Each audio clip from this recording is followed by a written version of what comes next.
Episode 19, Get a Grip on Lighting. What are we talking about, huh? We're talking about horticultural lighting, that's right. Who came on the show? Well, Andrew Myers, the CEO of ProGrowTech. I'm not going to give it away, but he talked about selling horticultural lighting. He talked about making horticultural lighting. He talked about what we know, what we don't. Yeah, that's right. Come on now. Andrew Myers, CEO of ProGrowTech on the Get a Grip on Lighting podcast.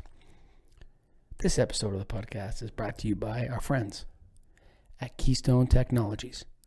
Visit KEYSTONETECH.com. Why would you go there? Well, figure out Sign Hero, man.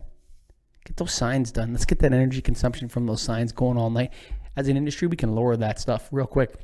What's the easiest way to lower it? Huh? The easiest way to lower it is to get your Sign Hero on, man. Come on, bro. Sign Hero. All you do, you cut all the wires to one side of the sign, all the wires to the other. You go line on one, you go neutral on the other, slam in that Sign Hero tube, 360-degree illumination, 50% energy savings, and 50,000 hours. That sign is retrofitted.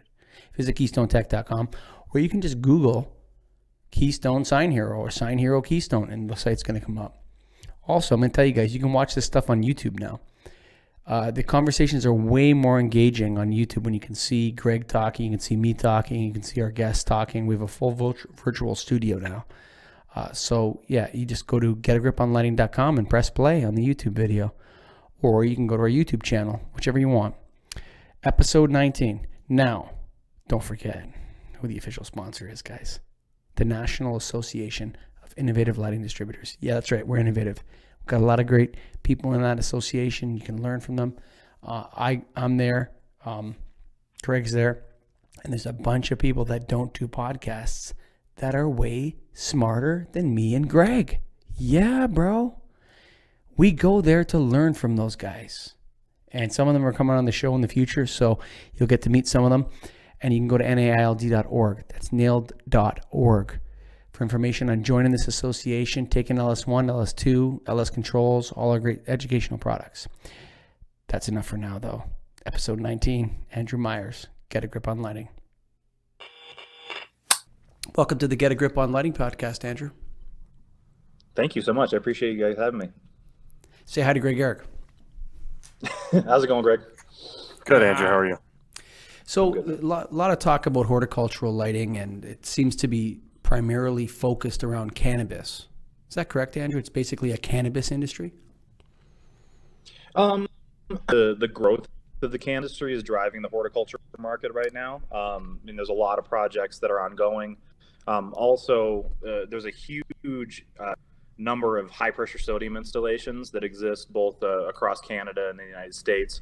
And now that LED horticulture lighting has gotten to a point where it can compete head-to-head with HPS, and that hasn't been the case up until now.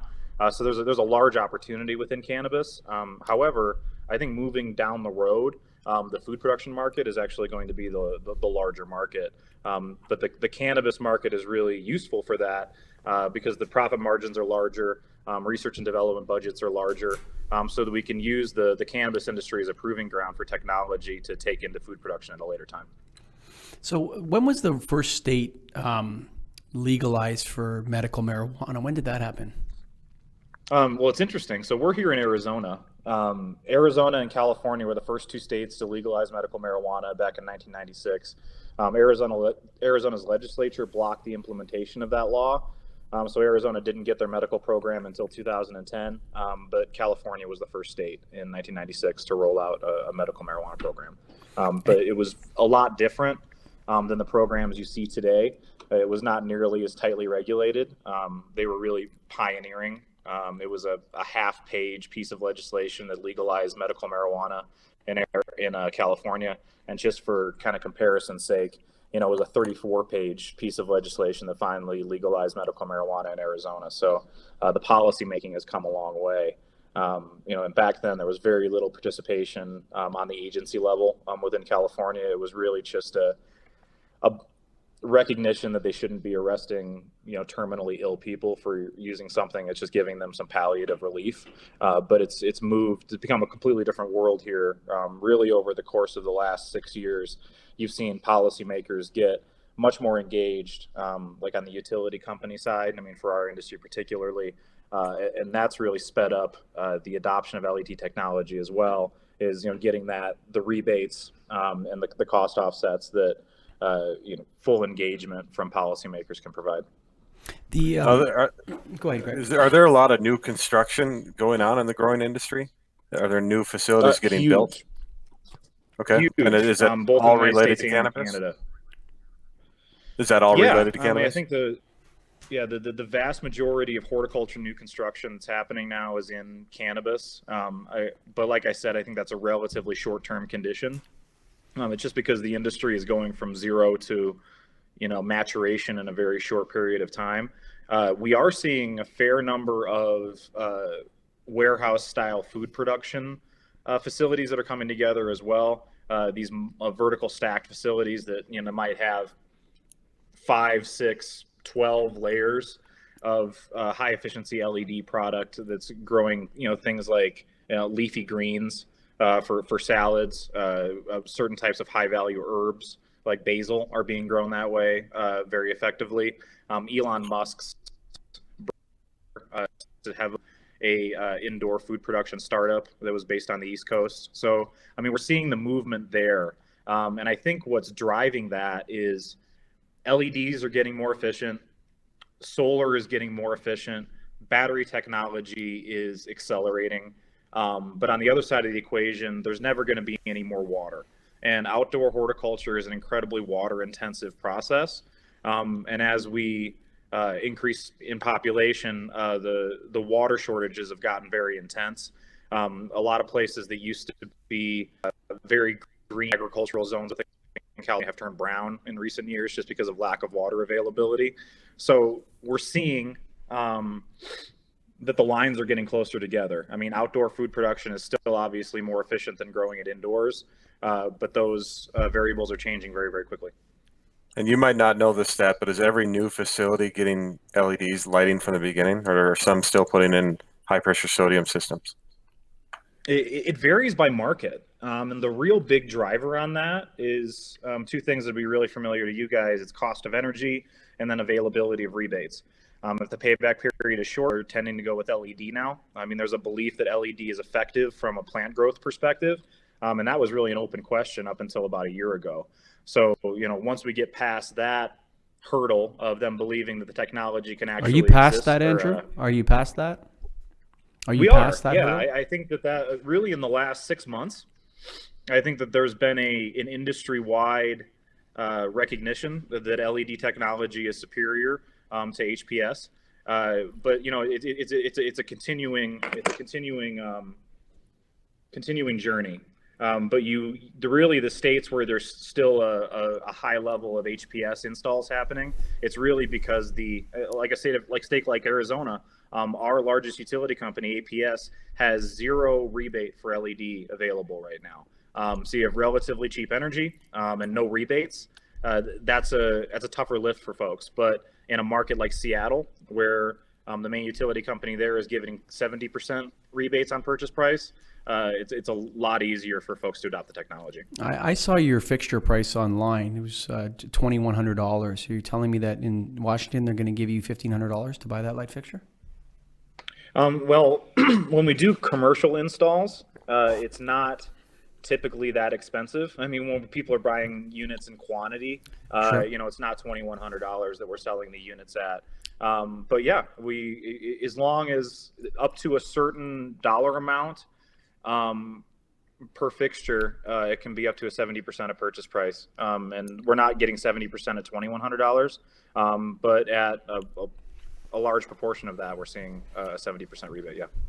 Now, the horticulture lighting, that's not necessarily an energy saving sale all the time, is what I've understood it as. Is LED is actually better than high pressure sodium at growing the plants. Is that correct? Yeah, that is true.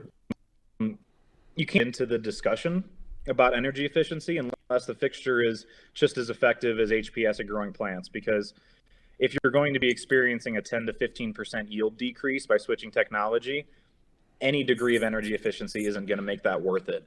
So, I mean, there is what we're really selling right now, like the sales pitch is, you can get the same or better results that you're getting with high pressure sodium, both in terms of yield, potency, cannabinoid production, and also terpene production, like smell and taste components of the product, while cutting your energy bill by about 50%.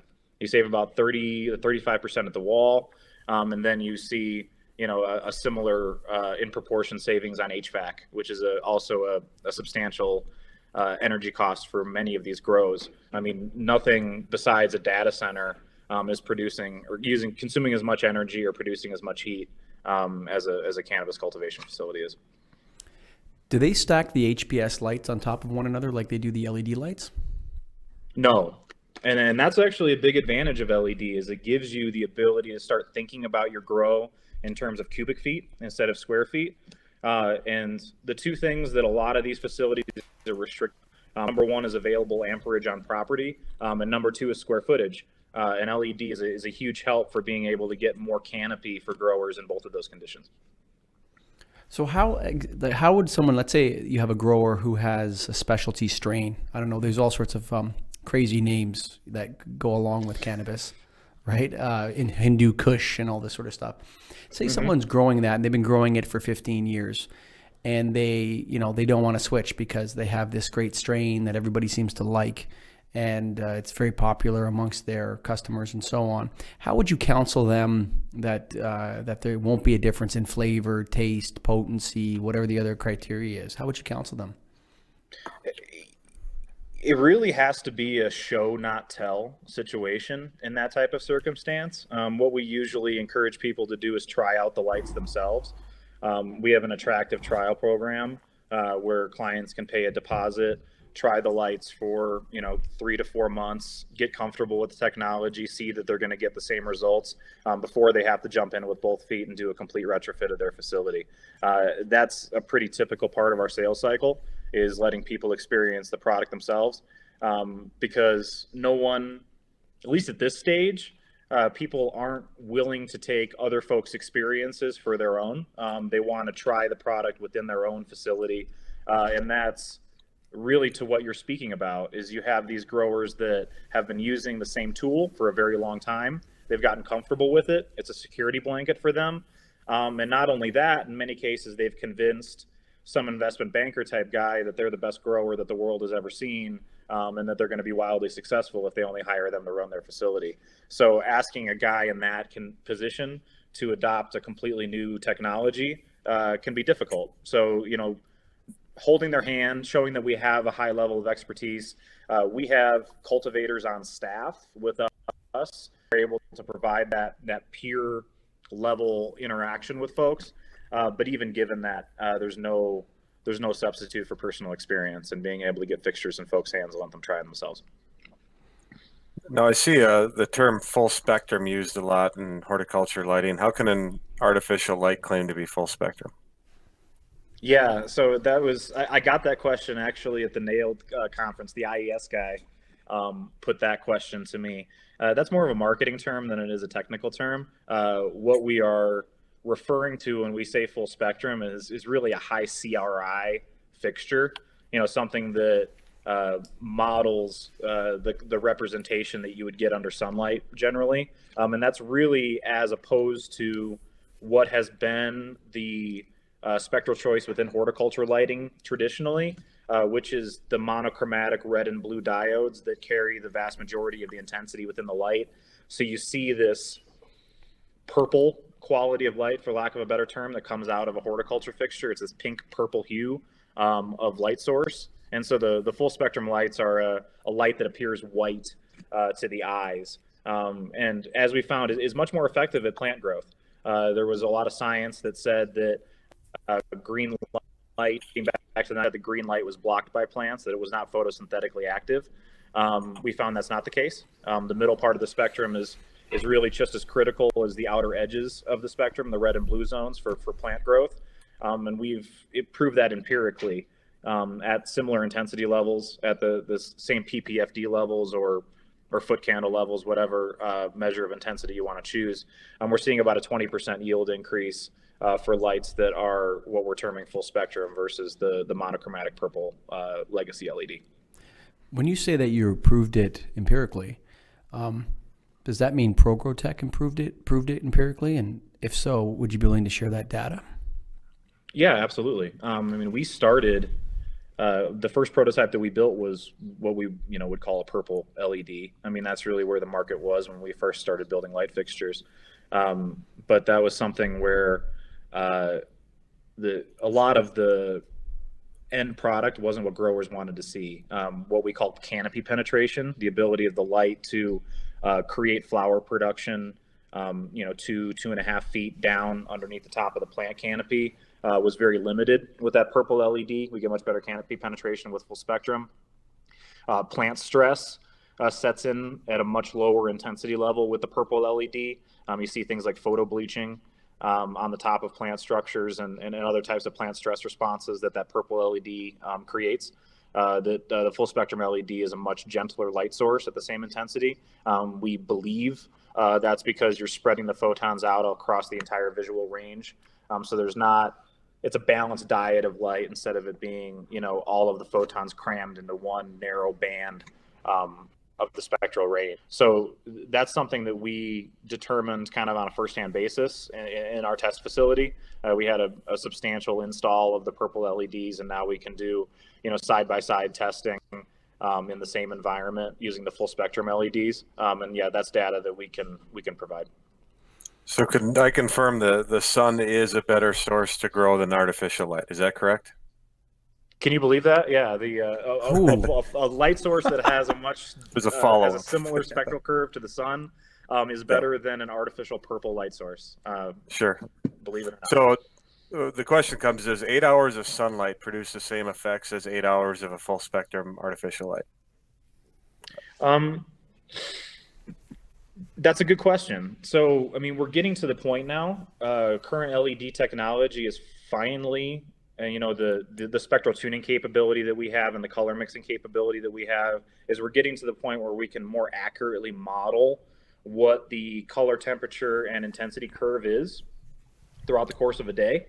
The technology didn't exist to do that until just now. So we are running those trials. The problem with doing tests on plants is that you can only collect data at the speed of the plant.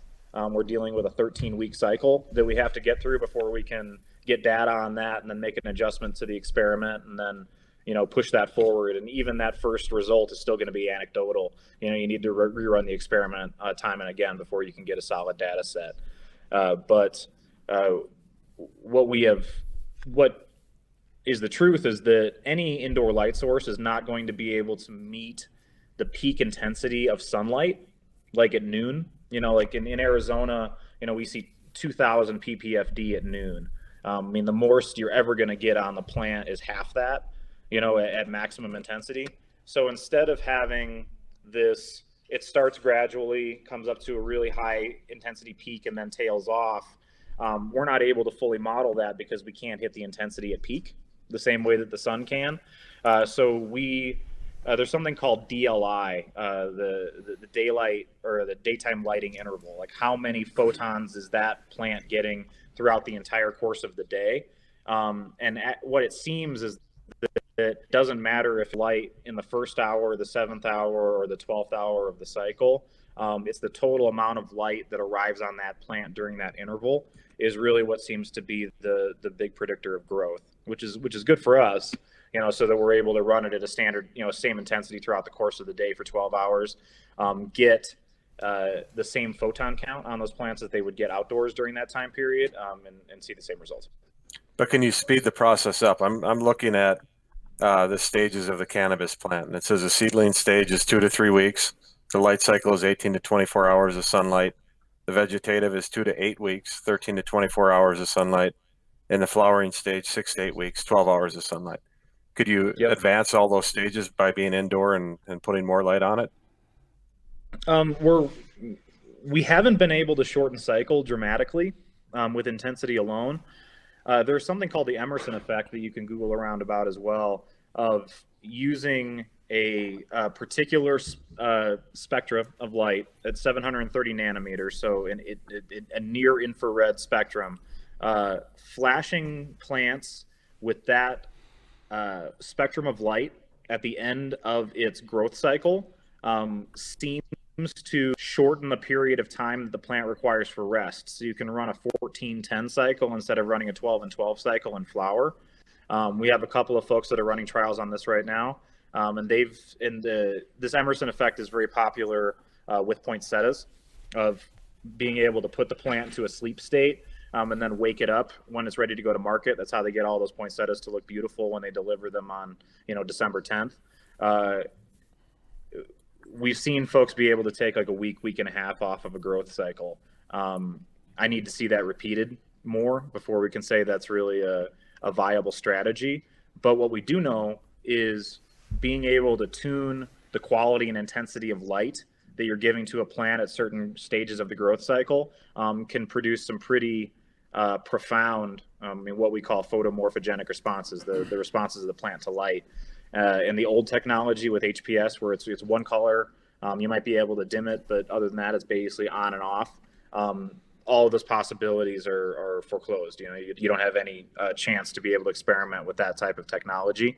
We're learning every week about how the ability to tune spectra can give you different results. But we really don't have a reliable way of shortening the cycle beyond, the standard 8 to 9 week flowering cycle yet. Although I think as we move forward, that those techniques are going to emerge. So, what's your how old is the oldest fixture you've deployed in the field? That's of the new style. Yeah, of our current model, the oldest one is 17 months old in the field, being used full time. And have you guys calculated the lumen maintenance on these fixtures, the L70 number? And how would that affect that? So we have. This actually goes to the way that we built the fixture. So we use about 2,500 individual diodes on our 4x4 fixture. They're 1 watt LEDs. So we're pushing them at about 25 to 30% of their total output. So they're, the LM80 on our diodes is 50,000 hours, run at maximum milliamp. Like I said, we're running about 25 to 30%. So we think that we're going to see a longer lifetime on that. I would expect to see, 85 to 90% of fixture output 10 years in, given the chipset that we're using and the way that we're driving them, which is going to be well past the useful life of the fixture from the technology standpoint. My expectation is that 5 to 6 years in, most cultivators would probably want to take advantage of the next generation of technology that would have emerged. But I think the fixtures are going to last longer than he's going to be reasonable. Just repeat that last point. These fixtures are going to last longer than what? You cut out a little bit there. Yeah, I think that the lumen output is going to maintain itself for longer than most people are going to want to hold on to the fixtures. I think most commercial cultivators that we're dealing with are going to want a technology upgrade, an efficiency upgrade.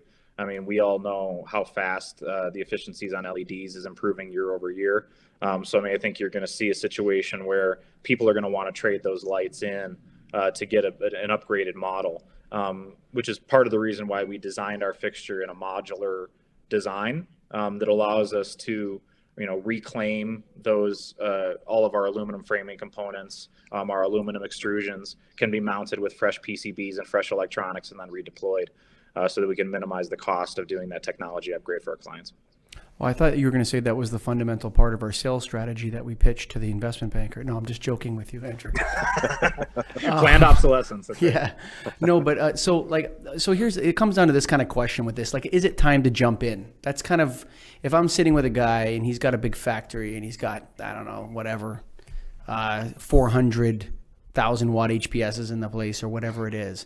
He's going to say, you know what, it's 17 months is not that long, and this sort of thing. Is it time to jump in like yet? I know you're the president of the company, but if you were growing, if you were okay, I get the new build. Okay, if you're building from scratch, you got all this cubic square feet. Why not quadruple it or whatever you're going to do by stacking these things? And you don't need a building with such a high ceiling. You can do produce more in a smaller space. If you're retrofitting this, which would be largely the market that Greg and I would serve, Is this ready to be pulling out HPSs and putting in these systems? As far as whether it's ready, if this technology is ready for prime time from a retrofit standpoint, it really depends on individual circumstances. If there is a strong energy rebate available in your area, I think it's absolutely the right time. I mean, even without a rebate, the payback period on these fixtures is only about 2 years. You start bringing the rebate in, they pay for themselves very quickly. And besides the dollars and cents component, there is a usefulness to these fixtures from a practical and production standpoint. The yields are going up, the potency is going up, and it really gives you the ability to train your plants in a way that you weren't able to before, particularly in early stage development. And giving plants a cooler temperature of light gets them to sit down and focus on root and stem development, have tighter internodal spacing. So you can take plants that are very difficult to grow indoors at a reasonable mature plant height, like a really, getting a little bit in the weeds here, but a really stretchy sativa variety or high CBD strains that have a very large, they're kind of stretchy, feminine, hempy plants. They have a difficult time holding up under their weight of flower structure as you get later in the cycle. Being able to train those plants with a cooler quality of light early in the development cycle is the plant morphology. You have a stronger, more robust plant structure. It's able to hold more flower weight later on. And we've seen, there's a particular variety called ACDC that's a high CBD strain, very difficult to grow, but produces great medicine, particularly for people with seizure disorders. And we've seen yield increases that are 60 to 80% on this ACDC strain because we were able to change the color temperature of the light and be able to generate a more robust mature plant. It's interesting because, and Greg, maybe you can answer this question more. The longer I come into this LED revolution, the more it seems the talk of lighting becomes less about an accessory and more, even with the health effects of lighting now we're seeing, Andrew, where lighting seems to be more of a dynamic part of the environment. And so people that, looking to sell these types of lighting systems, say for horticulture, for the health effects and all that, really have to understand how a lighting system is going to contribute to that environment, whether it's growing plants or whether it's, tunability and helping with circadian photobiology or all this sort of stuff. Greg, how the hell are we going to do this, buddy? This is a Get a Grip on Lighting podcast, man. Come on. That's the reason for this podcast, is to figure this all out, right? Yeah, all of our guests, it kind of hints at this, and it's what's the next big phase in lighting. And I think that's kind of where it's at, is changing from all energy savings to more part of the environment, and like what you stated.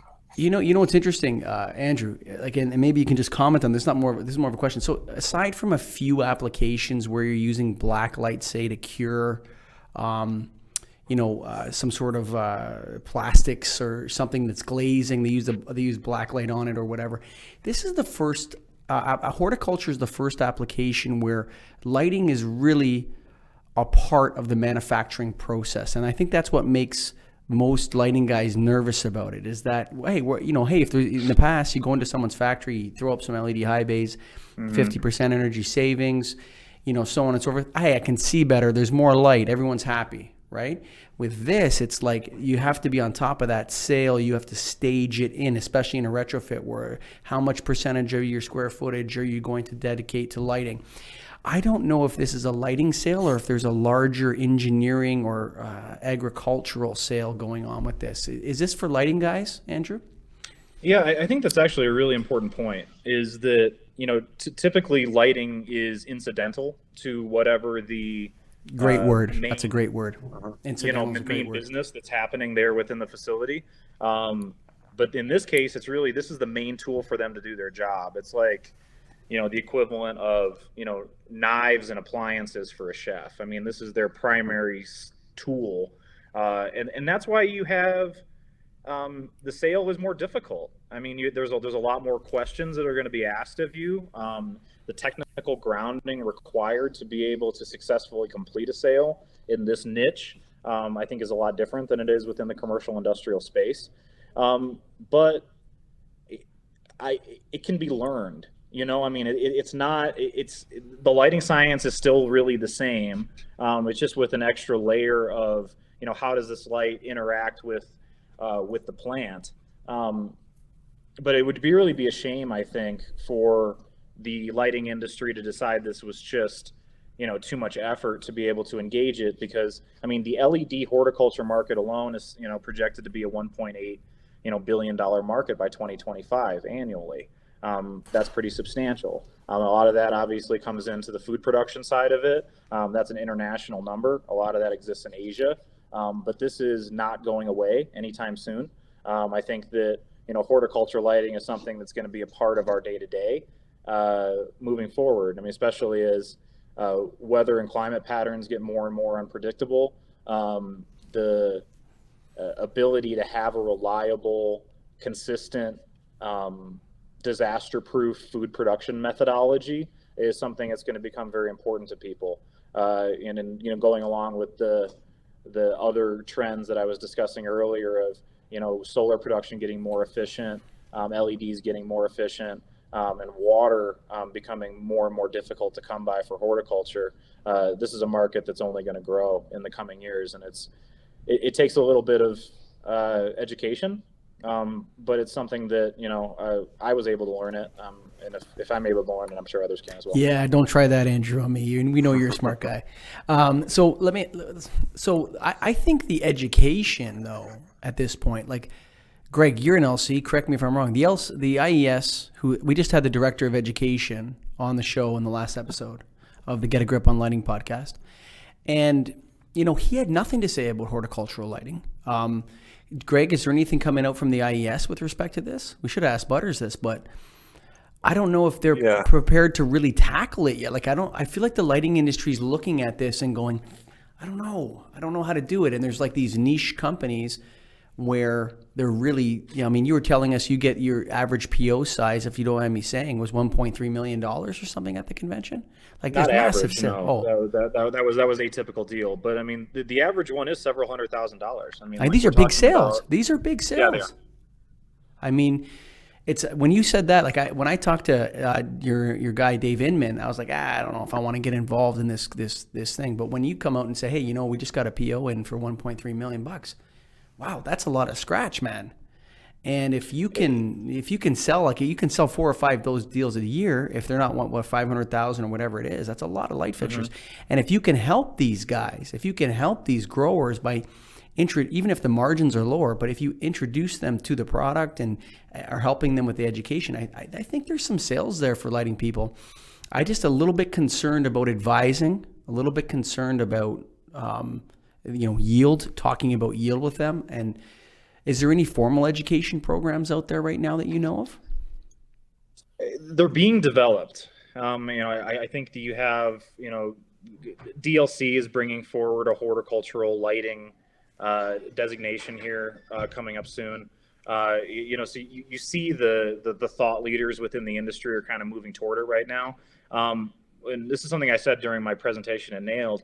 I think in the meantime, it's for folks that are on the distribution side of things, you really need to rely on and build strong relationships with the technical folks with your manufacturer. And I know, speaking as a company in the space, we are more than happy to get on a call with a client. If you're like, hey, this guy's going to ask me a bunch of really highly technical questions. I don't want to sound like an idiot. I really want to make this sale. Will you jump on this call with me? We'll be there with bells on. We're happy to do that. And there is this hand-holding period that's underway right now, but it's important to remember, I think, that in the HPS game, people aren't asking all these technical questions because it's an established technology. People are like, can you get me Gavita lights? I want to buy Gavita because Gavita is the best. Well, why do you think Gavita is the best? It's like, well, because my buddy told me that Gavita was the best, and all the magazines say that Gavita is the best. Like, there's a brand loyalty that's very strong for folks within the HPS realm, and pretty much no one buys anything but Gavita and PL within the HPS area. There's a couple of other smaller manufacturers, but they have the lion's share of the market. I think that is going to be the case as we move forward with LED as well. It's going to become demystified. There's going to be a consolidation within the market around a certain type of technology because certain things work better than others, and people are going to come to that realization. I also think that you will see a move from the large companies within the space, your Acuity brands, companies like that, may make acquisition plays to try to bring in, well-established horticultural lighting companies and try to acquire those wholesale, full stop, to, be able to take advantage of that brand loyalty that's kind of getting created right now within the horticultural market. So it's really difficult today. I think it's going to get easier. I think the science is going to get more disseminated. I think there's still a period right now of people trying to decide what's what. Leading manufacturers, for instance, are still using that, or I wouldn't call leading manufacturers. A number of manufacturers are still using that purple-hued light spectra for horticulture. So, I mean, this is not a settled issue of science necessarily right now across the industry. We know it for sure because we've experienced it firsthand and done our own trials. But stay tuned. I think over the next few years, there's going to be a lot of talk about horticultural lighting. I think the market is going to lead the way on that, especially this new LED boom. I think 2018 is really going to be the year of a sea change within horticultural lighting, moving from, HIDD. And that's going to drive a lot more of the educational component. Like my previous conference call before I got on with you guys was with two nonprofit groups that are working to educate the utility companies and other stakeholders within the lighting industry about the advantages of LED and energy efficiency and how to best set up rebate programs and things like that. So it's all happening. But it's a new industry. It's a new market, and it takes some time. Sure. Well, I'm a little bit. One of the questions I want to ask you is, how would you go about finding these companies? Because I'm sure they don't advertise where they grow their product that often. How is there like a listing? How do you go about finding them? I'm sure there's a ton in Ontario for sure. Yeah, there are. So there are lists. They do exist. The Marijuana Business Daily is probably the largest trade magazine within the industry. They have a list that you can buy for like $800. But I'll be honest with you, those lists are of marginal to minimal utility because these guys are getting solicited for everything all the time. People think that they print money and are really interested in selling products to them. What we've found is the best way to contact them. Number one, we came to the table with a great asset in our own Rolodexes. I've been in the industry for, going on 9 years now. I can't believe it's been that long. But so we have our own kind of networks that we've tapped into. But something that everybody can do is the trade shows. The larger trade shows, the growers are there. They're there to see the new technology. They're there to talk to serious companies. And the return on investment that we make on trade shows is absolutely massive. And if you've got a great product, that's a great way to be able to get in front of people. But just, cold calling a purchased list, you're probably going to get, a little bit of traction that way, but the response rates are going to be pretty low. Well, I think there's some education that has to come first as well. Greg, you have anything else for Andrew? Not at this point, no. I think it was a good overview and something to be aware of for sure. Andrew, thank you for coming on the show. Yeah, thanks so much for your time, guys, and appreciate you being patient with me. Yeah, no worries. Thanks a lot, Andrew. All right. Have a great day, I guess. Bye-bye. Keystone Technologies, man. KeystoneTech.com. Come on, man. Are you a distributor? Do you sell light bulbs to end users? Hey, you looking for a partner that's going to cover the warranty? Whose number one fundamental premise is to serve the customer being you, the distributor? Go to KeystoneTech.com. Light made easy, man. Why do I know this? Because I deal with them. Why does Greg deal with them all the time? Because light made easy. Samples. Go to KeystoneTech.com. Google Sign Hero Keystone. Google Keystone Lighting Technologies. You'll find their website. Great company. Good family business. We support Keystone. Thank you for supporting this show. Thank you to Andrew Myers, who came on to talk about horticultural lighting. what a space. I mean, this is going to be a wild cowboy crazy time on the horticultural lighting side. I mean, I don't know what's going to happen with that stuff, but you know what? Andrew talked about what we learned, what we're learning. It's going to be interesting to see where we go with our food production long term. Everyone talks cannabis, but I really think this is long term about our food supply, which is way more important. And this is the official podcast of the National Association of Innovative Lighting Distributors. Do you sell light bulbs every day, brother? Come on, man. You're out there humping light bulbs. You're out there trying to get people to buy stuff. You're doing stuff. The end user, come on, man. The club you need to join is our club, Greg and Mai's club, the National Association of Innovative Lighting Distributors, NAILD.org, nail.org. Go there. You can figure out a whole bunch of educational stuff. We got LS1, which teaches you about the existing lighting environment. We got LS2, which is a course to prepare you for the LC exam. And we got LS Controls. LSC, that's right. Figure out those lighting controls. Come on, man. Get a grip. So we thank you for listening this far to episode 19 with Andrew Myers on more horticultural lighting. Thanks for listening. Bye for now.